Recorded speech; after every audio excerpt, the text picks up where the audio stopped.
The Trump administration ramping up its military crackdown on suspected drug boats heading into the U.S. A huge escalation in this operation. The Pentagon now deploying an entire aircraft carrier strike group to the waters off Central and South America. The move coming hours after Secretary Pete Hegseth posted new video showing the latest strike on an alleged drug boat in the Caribbean. At least 6 people killed. The boat was off of Venezuela. It's the third such attack this week, the 10th since the operation began. Okay, what's good, everyone? It's Nigel here, Trinidad Empowerment Network. So, I know that many of you are probably concerned. You are probably worried, frightened, and angry. Maybe a combination of all three right now in Trinidad and Tobago. Because we are seeing US warships in our waters.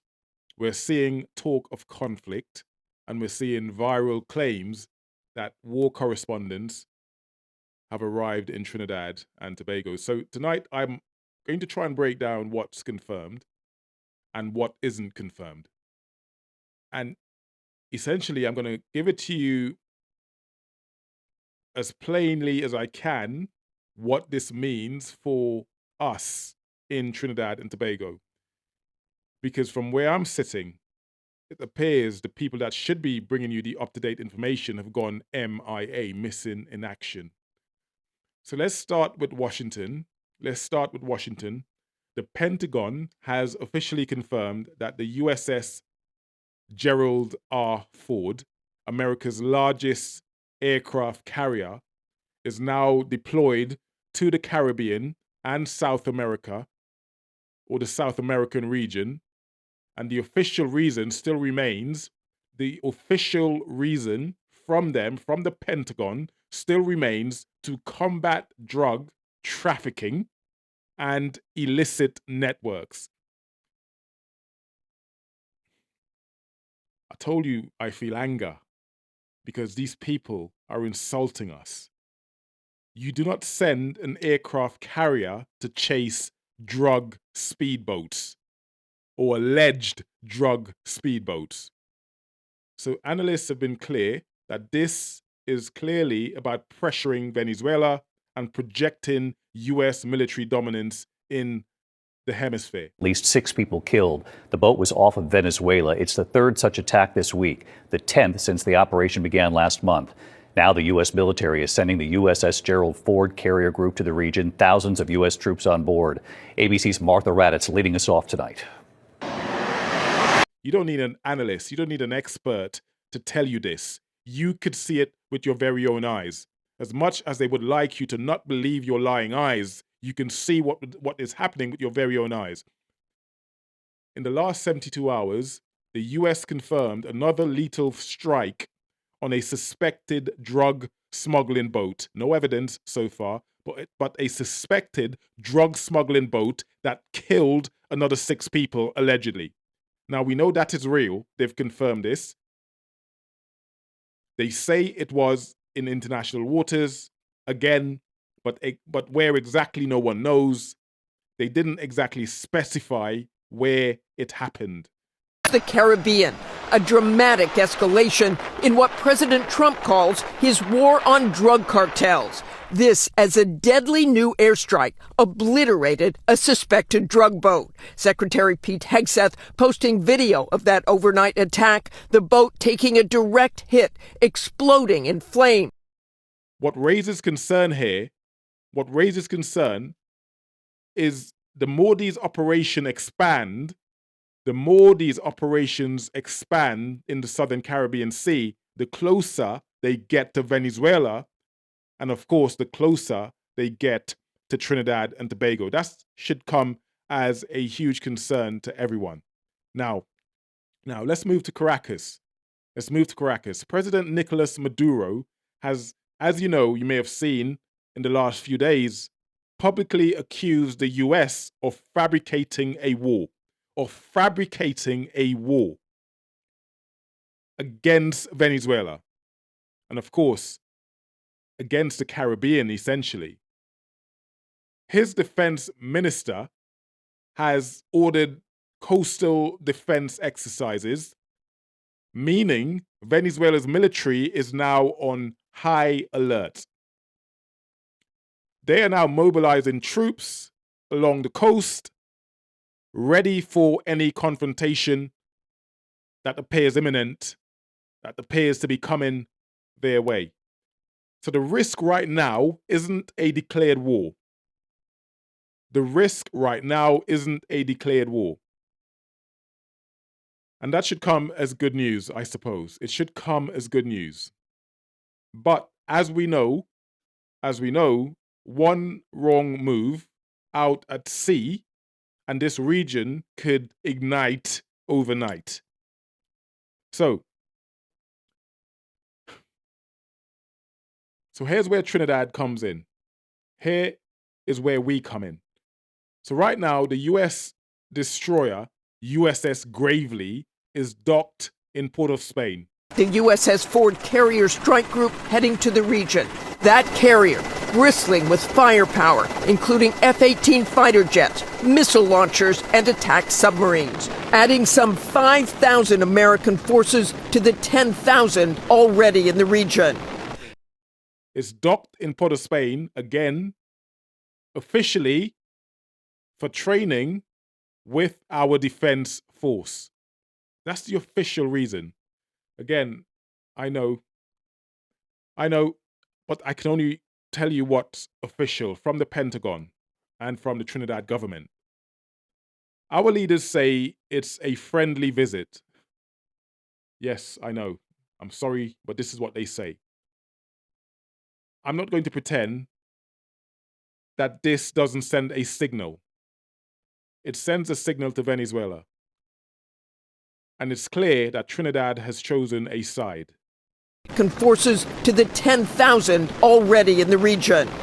President Trump, who has said land attacks could be next, pressed if he will seek a declaration of war. I don't think we're going to necessarily ask for a declaration of war. I think we're just going to kill people that are bringing drugs into our country. That is where the danger lies here. The danger lies in us no longer being neutral. Neutrality is what keeps small nations safe. We've always historically remained neutral for that very reason. So once we are seen as a US ally, as you know, we become collateral if things go south. I don't need to explain this to you. You know this, and I don't want to insult anyone's intelligence here on 10. So here's the truth. Trinidad and Tobago is not under attack. Trinidad and Tobago is not currently under attack. There is no invasion right now. There is no invasion officially. But we are caught between two military giants by comparison to Trinidad and Tobago. And both are flexing military muscle. That essentially means we must stay alert. We must stay alert, but never afraid. Everything, as we know, is in the hands of the Almighty. Whether you believe or not, everything is in the hands of the Almighty, rest assured. So to our fishermen, small boat operators, essentially you are the ones mostly at risk. So it's obvious that you should avoid restricted waters, monitor Coast Guard, the Port Authority, etc. Keep your, hesitate to say, keep your phones switched on and try and keep updated with what's going on. Keep your radios and keep your ear to the ground as I do here. Stay alert. If you see unfamiliar vessels, obviously don't engage, don't get involved. These are the things that should be coming from the government to our fishermen in Trinidad and Tobago. So for the rest of us, we need to stop feeding panic because it's not going to solve or fix anything right now. We probably need to ignore the viral fear post until you see confirmation from reliable outlets. Now, I would naturally say that confirmation should come from our government. So clearly that's not happening. So at the minute, no major network has confirmed that war is imminent. And I will keep my ear to the ground here and let you know the second it's verified. But for now, all I can say is it's unconfirmed. And in most cases, I hesitate to say likely overstated.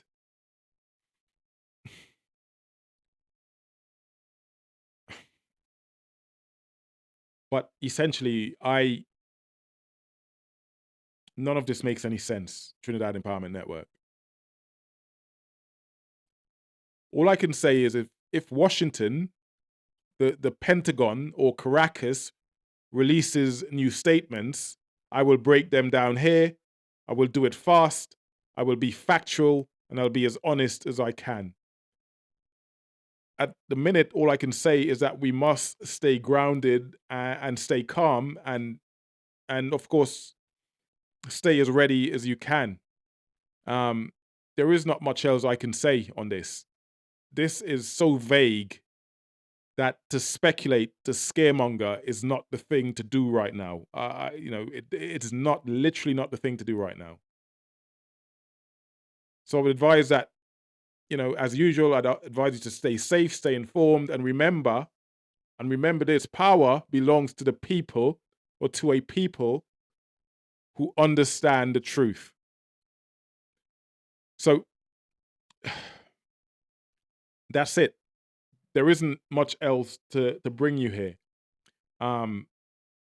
Anything else I say to you beyond what I've already said would be speculation.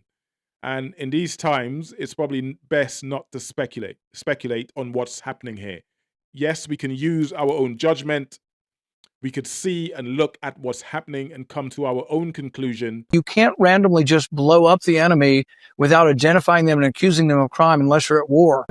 David, we have seen these airstrikes again and again on these boats the administration says are carrying drugs, but President Trump is now threatening land strikes on drug cartels, which those fighter jets on the carrier are fully capable of carrying out. David? But officially, and I'm saying this with a lot of hesitance, because you've seen my previous videos and you see where I stand on this. I predicted that a lot of this was coming, but officially from the powers that be, anything I say beyond what I've already told you, like I said, would be nothing but speculation. So, and I don't want to scaremonger. I don't want to say anything that's not official. So that's it. That's it. I feel like I'm repeating myself now, but that's it. That's all we have. In any case, I'd keep my ear to the ground and bring you the best information as I can here on 10. Stay tuned, like and subscribe as you do, and I will do the best I can. Please look after each other. God bless. Take care, and I'll see you guys on my next video. Much love. Peace.